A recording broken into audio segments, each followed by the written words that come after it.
Hello and welcome to another episode of Read, Return, Repeat. I'm Inspiration Librarian Daniel Pee Wee Wardy. We are at the end of summer. I want to give a big shout out to youth services at Wichita Public Library.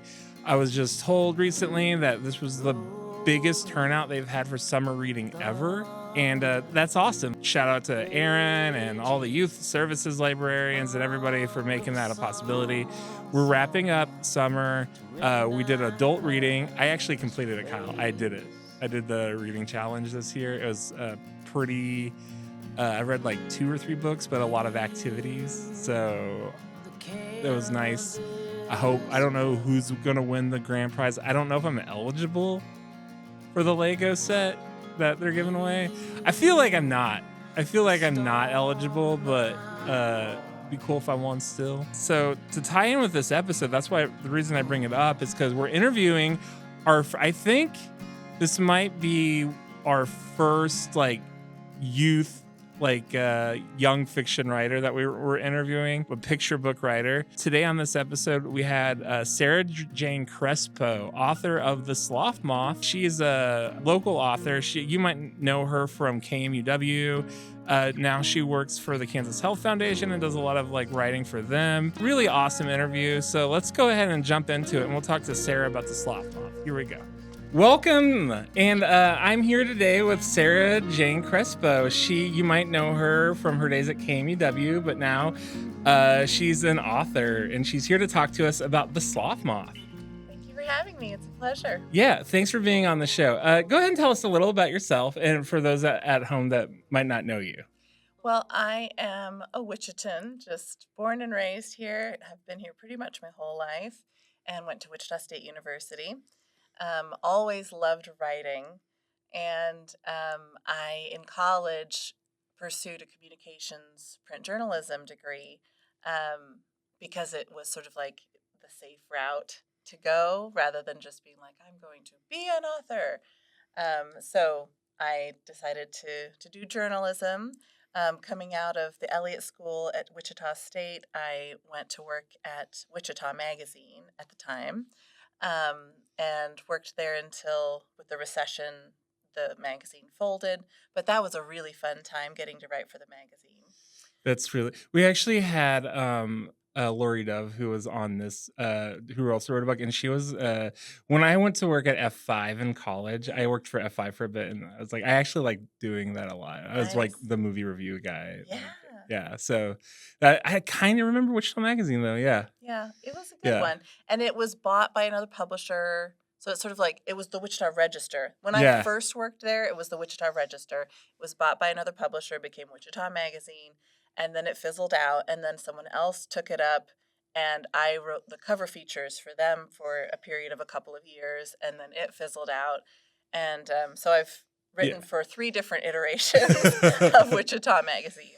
It's crazy how print publications move around. Yeah. So now, you just came out with The Sloth Moth, and I guess my main question, about is what made you want to write a children's book? Yeah. Well, having a child was probably the biggest reason. So I'll give you the slightly longer version of the story. I, for a period of time, worked on a project called One Small Step Through StoryCorps, and we can talk more about that. But in the process of that project, I kept having all of this inspiration around bridging divides, and I had a friend encourage me to make that into a nonfiction book proposal and try to publish sort of the how to bridge divides, how to do civic healing. And so I did that and got a literary agent who was representing me to write this nonfiction book. She often sells picture books as well. And so while she was representing me trying to get this nonfiction book sold, she was sort of, we ended up talking quite a bit about children's picture books. And I had these ideas that were coming to me, and I would bounce them off of her. And she was only representing me for this one book proposal, not representing me as an author. It was just this book, and the book didn't sell, so that relationship dissolved. So then I was free, but I had all of this like learning from her Yeah. about children's book writing.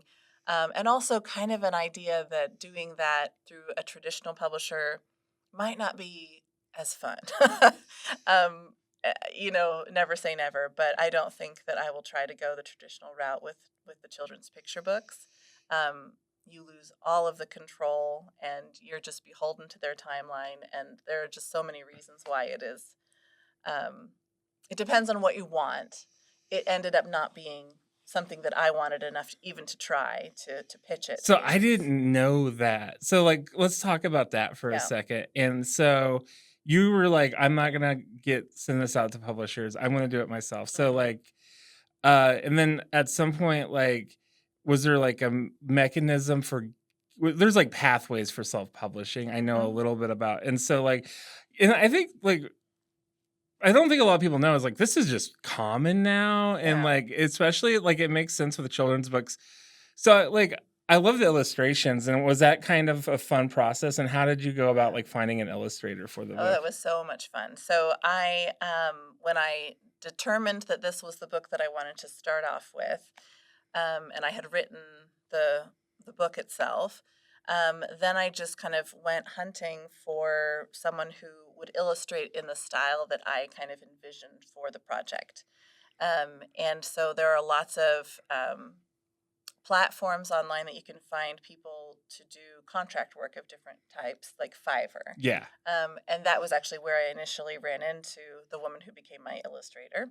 And we talked, and I kind of gave her the idea for my vision. And then we started working together on like character sketches. And well, she sketched.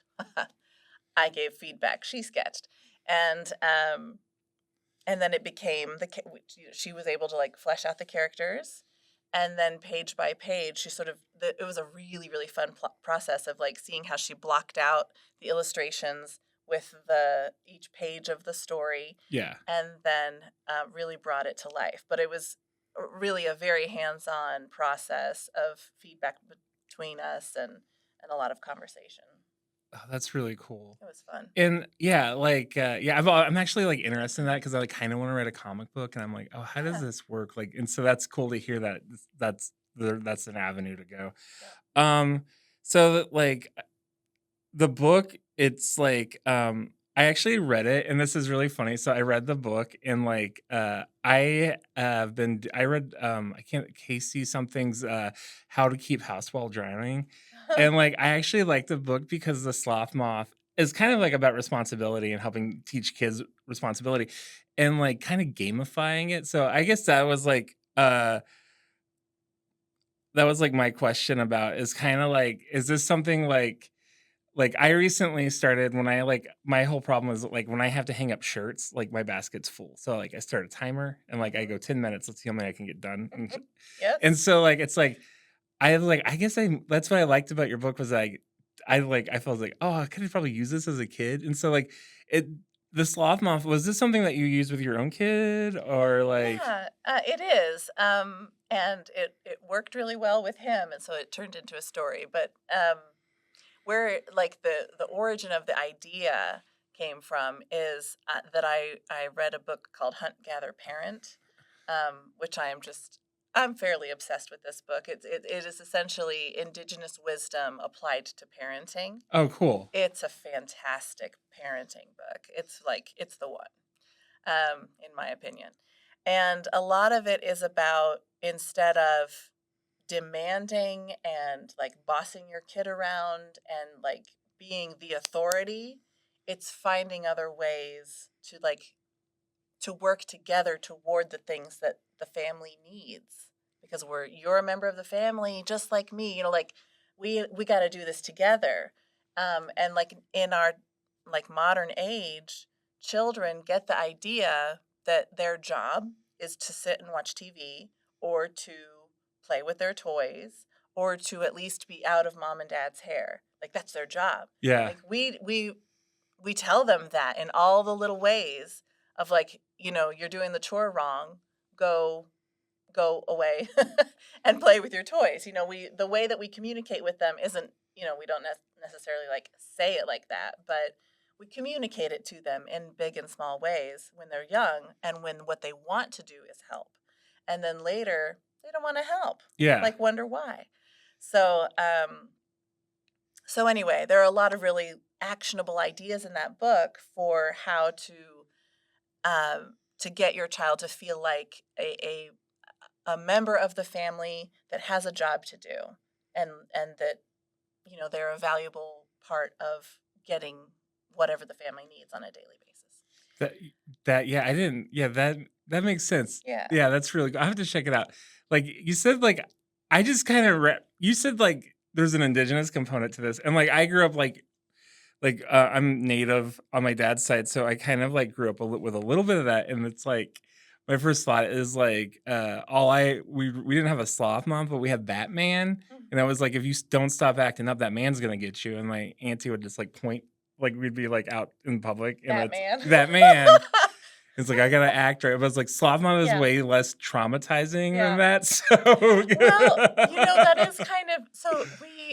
One of the things in that story is that what parents often do nowadays in Western culture is they become the bad guy to their child. Yeah. They're like, when daddy comes and yells at you, it's scary. You don't want daddy to come and yell.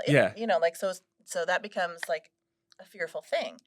And the alternative is that there's some other scary thing, but that we are always together. You and I are always a unit. Like kid and parents, they get to be good for always. So, and the way they do that, and actually in that book it talks about, I think it's an Inuit community that tells like these spooky stories, because how are you going to keep your child safe when like they could walk out the igloo and like fall in the ice and die? They come up with a story of like a monster in the ice or whatever.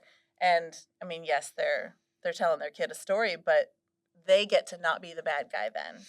I'm a very strong component of this, because it's like I know like the indigenous child rearing concept for a lot of tribes is like we spoil the kids and then we scare them. Scare the something. But the thing, we scare the something out of them. And like the whole idea is like it's this imaginary thing is kind of representing the cruelty of the world that they face. So it's like, and it's preparing them like, and like there's like whole TED Talks and articles about like indigenous child rearing being like, we probably should go back to this idea of like using ghost stories to help keep kids rather than like demystify. So that's really like, and so that's really cool. I didn't think that there was like an indigenous component to the sloth moth. I was like, that's totally cool. That's really cool. So the sloth moth is like the monster, so to speak. Yeah. That will come and make your mom move in slow motion if you aren't being very helpful. So, and also just the idea that things move quicker if we work together. And we literally can get more done and move on to the fun things in life if we work together. So it's both. So I don't know if you've had any critics, like if you have anyone review the book, but I know you've done children's story times. And I think like when it comes to children's literature, who's the best critics for that? And so like having read this to a few like groups of children now, like what's been the response? And like I guess that's the question. How's it been really fun? I have really, really enjoyed doing story times, and I've done really small story times, and then I've done story times with 100 or more children. And what I've realized more than anything is that kids are fascinated by the slow motion kind of element to it. Yeah. And I'm a really animated storyteller. I read pretty dramatically. And I have realized that with the really little ones, I need to read a little less dramatically, because it can be almost scary to them. But if they're a little older, you just go all in. And those are kind of like the main takeaways that I have, is to see how old the children are and how spooky the sloth moth can afford to be. Because it could, like, honestly, like, I can see the sloth moth being kind of terrifying depending on the age. It's like this imaginary creature's making my mom slow. Yeah. But it's also kind of fun. Like, kids like to play in slow motion too. And one of the activities that I often have after a story time is I have little Sloth Moth cutouts that the kids can color. Oh, cool. And then a hot glue gun, and I'll glue it onto a barrette, and then Oh, they can nice. clip it to their head or to your head or whoever's head, and then whoever's got it on them has to move in slow motion, and it can become a really fun game. have any parents reached out about the book since then, like thank you or anything like I've that? had some really beautiful, I've had some really beautiful responses to the story, and people who send me a picture of their child who had just like on their own pulled it out to look at it, or who, like, I have someone who swears that The Sloth Moth is his daughter's favorite book, and they read it like every day. And I mean, that is, That's awesome. there are no words for how affecting and beautiful that is as the person who wrote it. It's, yeah, no words. Next question. So you dedicate this book to your own little lion. And I guess my next question is like, have you read the book to your son? My son, yeah. Yes, many times. And it was fun with him because we read it throughout the creation of the book. So like when it was illustrated, but just in black and white. Yeah. Even before that, when it was sort of like so what I shared with the illustrator of like, I imagined, like a close up of this, and like I tried to sort of draw them, which wasn't great, Yeah. but that paired with the words, he got it through all different versions of it. How older? Like, what's the age? He's 8 now. Okay, so he's probably understands the concept that you wrote this and everything. And that's really cool. And we'll go ahead and take a break here, and we'll come back for Act 2. Thank you again for being with us today, Sarah. Thank you.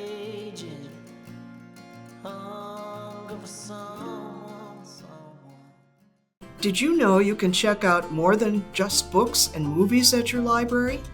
Over the past year, the Library of Things program has added many new and unique items for checkout.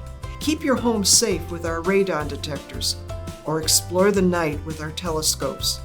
For the little ones, STEAM to Go activity kits are available in a wide variety of interests such as fossils, robotics, and engineering. All this and more can be found at wichitalibrary.org/things. And we're back, and you're listening to Read, Return, Repeat, and I'm here with author of The Sloth Moth, Sarah Jane Crespo. So, before the break, we kind of talked about your journey in publishing, and I guess talk about that a little bit more. From you decided to go this route. So how does it happen from writing until getting the final package? If we can kind of elaborate a little bit more of that. Well, first of all, there are a lot of different paths that you could take. From the inception of the idea, which, who knows how ideas come to people, to finding the time to sit down and write it. That's a whole thing, just creating it.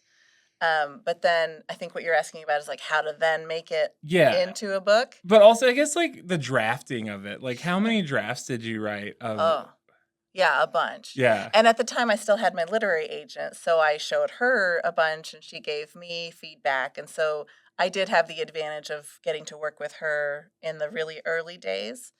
Was it always a Sloth Moth, or was it? It was always called The Sloth Moth. Okay, I have other children's books that the titles have changed. Yeah.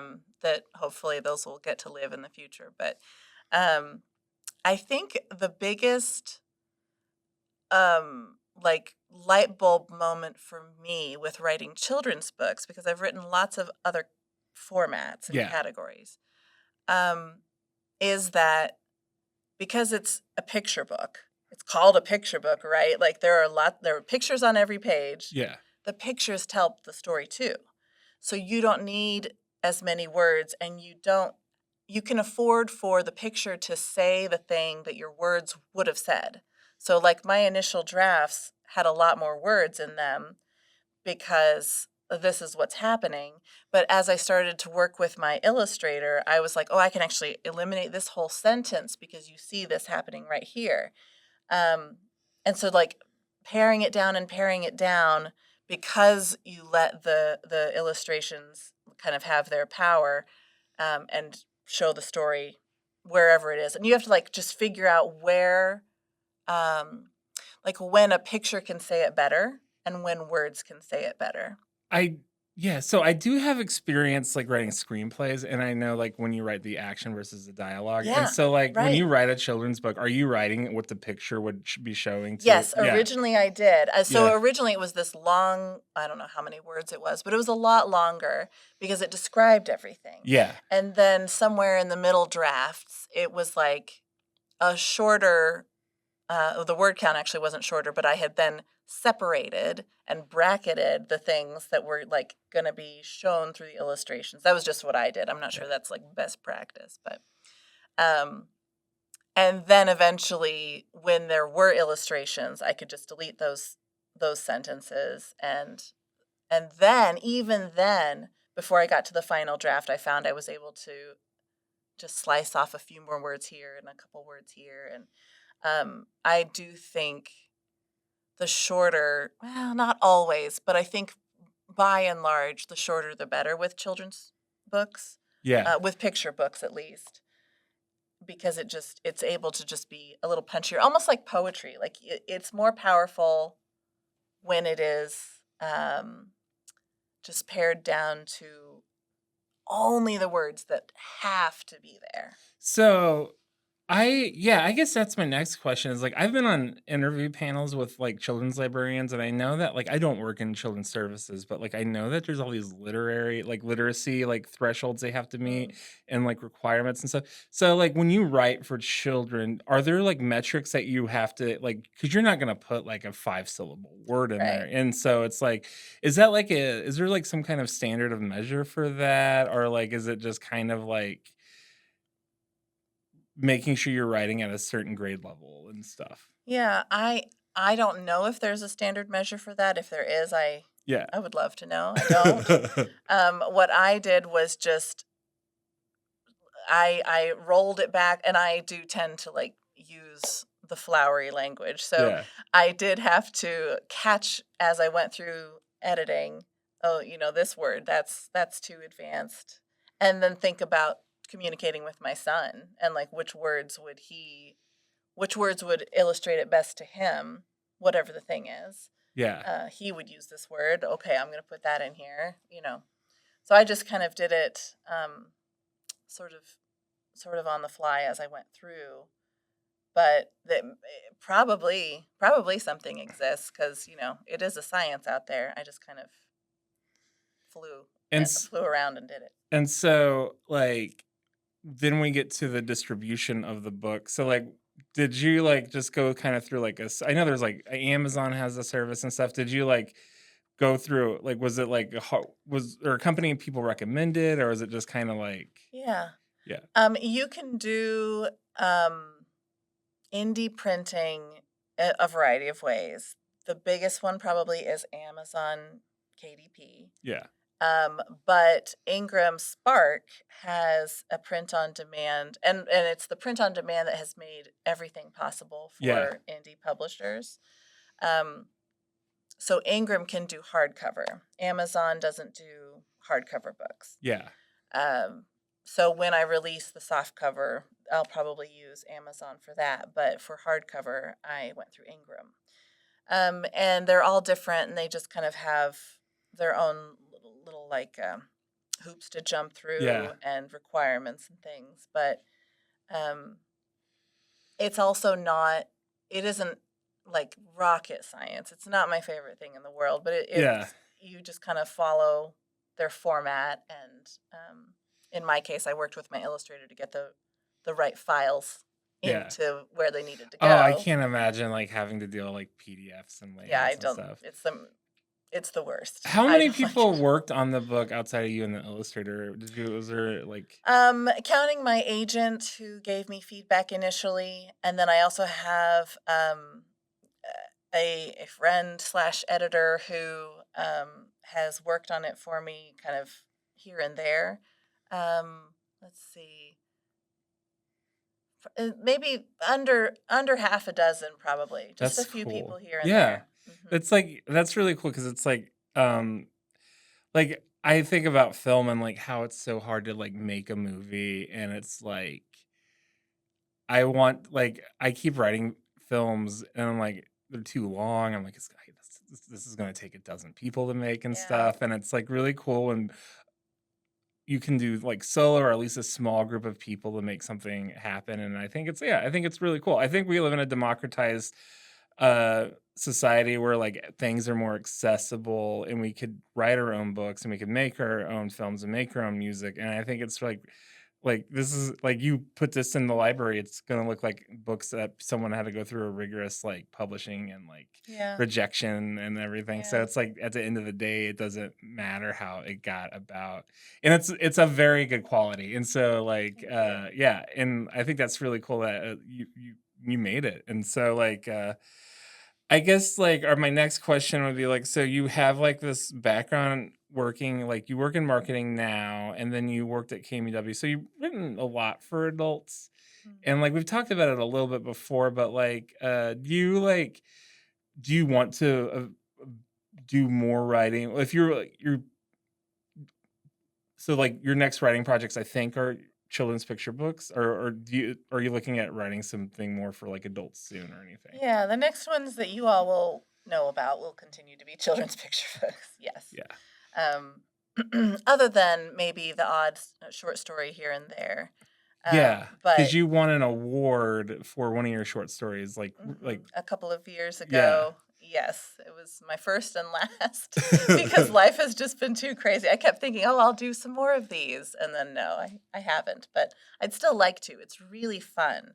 I did not know how much I would enjoy writing a short story. I just thought, I don't know. I don't even know what possessed me. I just thought, I'm going to try this. And so I, So, because you mostly were reporting, so it's like was that your short story, like your first foray yeah, into it really fiction? was. Yeah. Yeah. Into writing a short story. Yeah. Yes. So the Kansas Authors Club has an annual award, like an annual contest. And it just sort of, I don't even know. I can't remember where I even got the idea for the spelling bee, but I wrote a short story called The Spelling Bee and just kind of threw it in there. And but it's, I don't know. I don't know. It was a fun process. Yeah. I'd like to do more. I think the older I get, the more I am drawn to variety. And I just want to write all of the things. Yeah. So I do write blogs for the Kansas Health Foundation website, and I enjoy like essay writing. I'd like to write on culture. I have, still that thought in the back of my head for this nonfiction about civic healing, which I think our country really needs. Yeah, I guess that would be my next question is like, so working with One Small Step and like working at bridging divides and civic healing, like, is that something you'd like to approach with children's literature? Like maybe, Oh, yeah. You know what? I had this whole idea for a children's series that would sort of be like first reader style books yeah, that would help support the notion of understanding others' perspectives and empathy and just sort of building or like helping children to acquire the tools for really good interrelational conversation. yeah. Through it was going to be a little, well, maybe I'll do it someday and I can talk more about it then. But yeah, I mean, the ideas are there. That's part of my problem is that ideas just are constantly hitting me and then I can't do them all. Yeah, I'm in the same boat. So many good ideas and so many things I have plans and talked about and things. And like, if I go to a party, I make so many like plans with people and like, it's like, oh, I'm doing this now and stuff.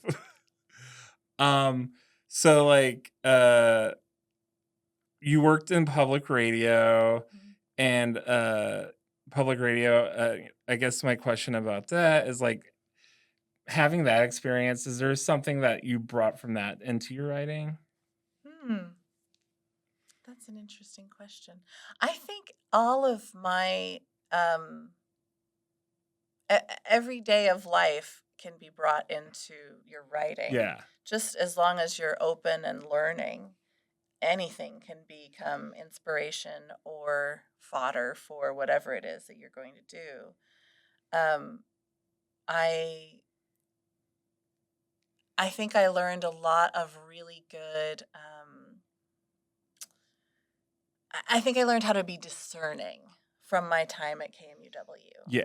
Just sort of like the way that they, and I didn't do reporting for them. I was Yeah. like communications, engagement, other things. But you're kind of like immersed in this like mentality. Yeah. And you're sort of trained to take a thing and then look at it again and then look at it again and look at it again and decide whether or not it's like ready and worthy and the best that it can be. Yeah. Because I feel like public radio listeners are kind of probably stauncher critics than like B98. Yeah. Like, Yeah, probably. and I guess like that was like a softball question because the follow up is to ask you about what like we're kind of in this like I think since we've written this like funding has been cut Yeah. from public Broadcasting. broadcasting, which like coming back to the book, like children's literature and public broadcasting kind of have the same like component of like building these like early like building blocks for children, and as far as like interactions go, like from literacy to like every emotional development and things. And I guess like this is kind of a heavy question, but like as a now someone that's been writing books for children, like what do you think this country needs right now as far as like how can we like with this like with like the role public media or broadcasting has, like how like what can we do like as a society to kind of help pick it up and stuff, like if you have any opinions on that? I do. I think that what we have seen nationally for a couple of decades now is the like consolidation of power. And I'm not talking governmentally, although that's a whole thing. But publishing houses that are consolidating and like merging, and then you end up with a situation where the path to the top is so narrow that the things that are chosen are they're great books, the things that end up out there traditionally published, but there's so much left unsaid culturally. And I think that that's kind of the same thing with like a situation like this where we are left without the like big resources to do the thing. Yeah. And so in the same way that an author who might want to, publish a book but might not be able to or willing to go the traditional publishing route, they can do it themselves now because of the tools that are available to us. I think it's the same with this. Yeah. That now funding is being cut, people are like scattered, people are losing their jobs. There's a lot that's going down now. And at the same time, it can be an opportunity for us to create something new. Yeah. And to create something authentic that is not then like manipulated and driven by the like fat cats at the top of whatever we're talking about. No one made me go with a different illustrator. No one made me change the course of this story. Yeah. No one did anything to this thing because no one else had anything to do with it. And that's the power that I had as an indie author. Yeah. And I think with public broadcasting, funding being cut, it's a dangerous place to be. People may be losing their jobs in the future. We hopefully not. Hopefully we can prevent that. Yeah. But we at the same time can see it as an opportunity to do more ourselves. I think people a lot of times feel like it's not on them to get up and act in the same way that a child feels like it's not on them to contribute to the family. Yeah. And what if we changed our attitudes about that? What if we all did something, the thing that we're drawn to, the thing that we're passionate about? I think we could hold it all if everyone was standing up and doing the thing that they felt drawn to do and passionate about. Is this an answer that to your makes question? sense. That's my follow up to that is like, are you a YouTube parent, or like, are you like a YouTube parent? Yeah, like, is your child allowed to watch YouTube? He does sometimes, yes. Okay, and so I guess because that's what I was thinking is like, because a lot of like what's I'm seeing is like YouTube is picking up from like children's broadcasting and stuff, and like Miss Rachel, like I'm not a parent, so I don't have, but I have friends that are parents, and like and my understanding is like Miss Rachel's wholesome, and then like you have someone like Blippi, and then you have like, and so like I just was curious about your thoughts on that as like. Yeah, it's like the Wild West. Like YouTube is just like indie publishing. Anybody can put stuff out there. Yeah. And there's a lot of bad stuff out there in the sense of like not high quality stuff. And there's stuff that is out there that is maybe not conducive to your child growing up with like the way of looking at the world that is hopeful or compassionate and empathetic. Like you have to really sift. Yeah. So. And I think like, it's like a lot more parental control, because it's like with like PBS, you can control it. It's you can trust it. Yeah. You can trust that it's like this, because it is like that it exists to serve the public. And that's not the case with, all of YouTube. They exist to try to turn their own profits, all of these independent people putting things out there.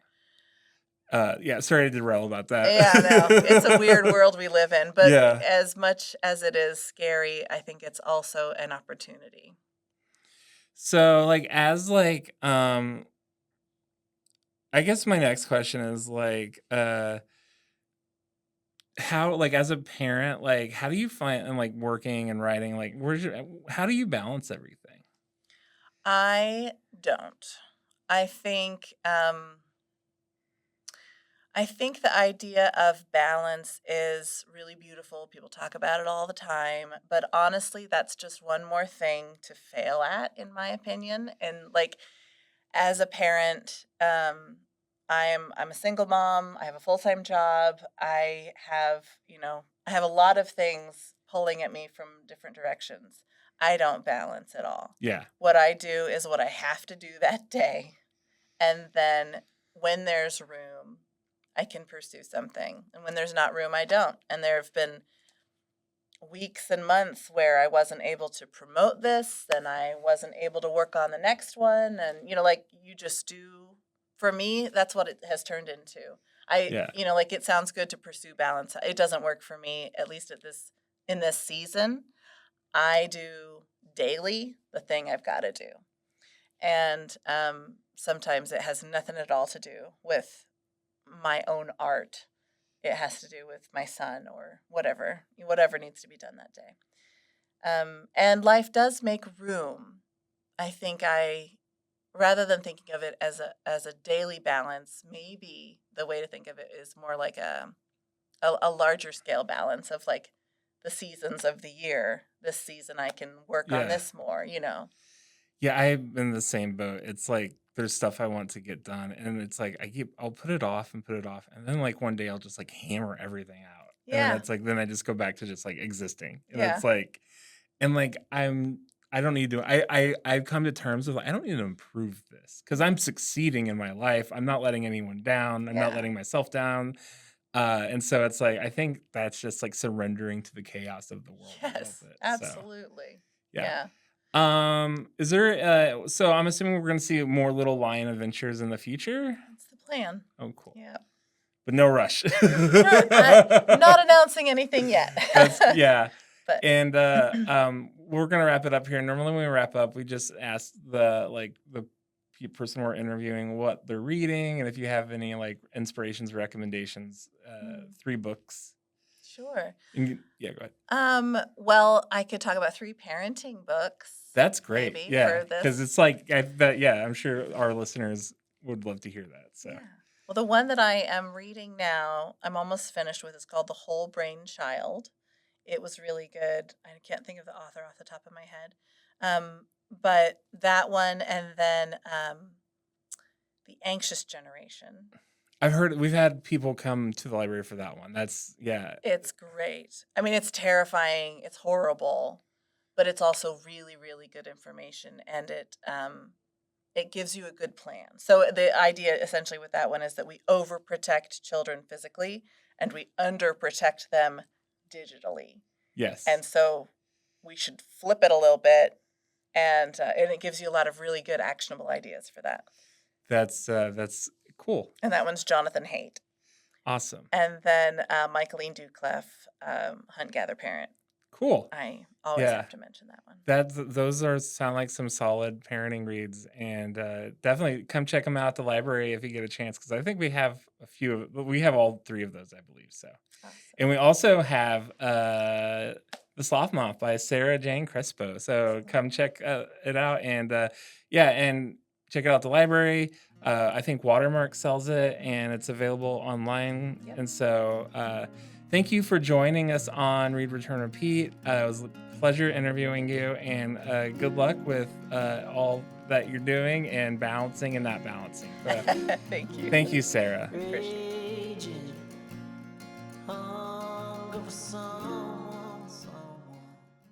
Looking for an easy way to keep track of your Read ICT challenge progress? Check out the Beanstack app. With Beanstack, you can participate in library reading challenges, log reading activities, and even win prizes. You can access the app either through the Apple or Google Play stores or on a desktop computer by visiting wichitalibrary.beanstack.org. If you are participating in the Read ICT challenge, every month you log a book, you will be entered into a drawing for a chance to win a cool bookish-themed prize. For more information on Beanstack, visit wichitalibrary.org/Beanstack.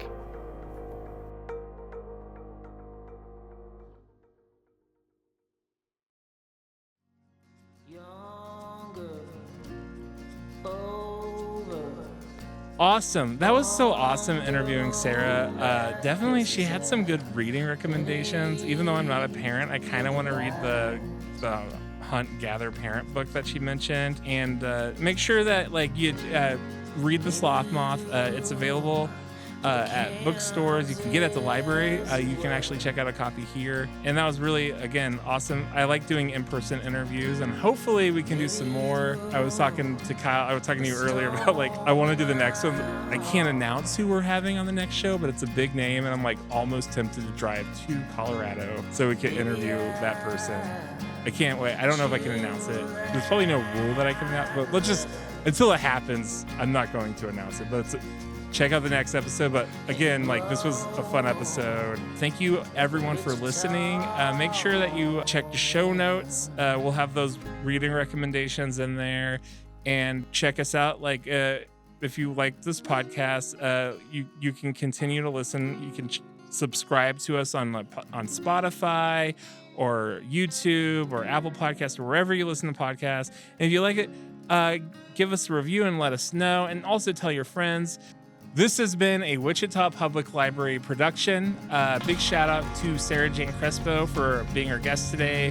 Shout out to the podcast team, Greg, Jenny, Ian, and Kyle, of course, who has helped painstakingly put the show together. Everyone does a great job. Check us out wherever you listen to podcasts, and thanks for listening. We'll see you next time on Read, Return, Repeat.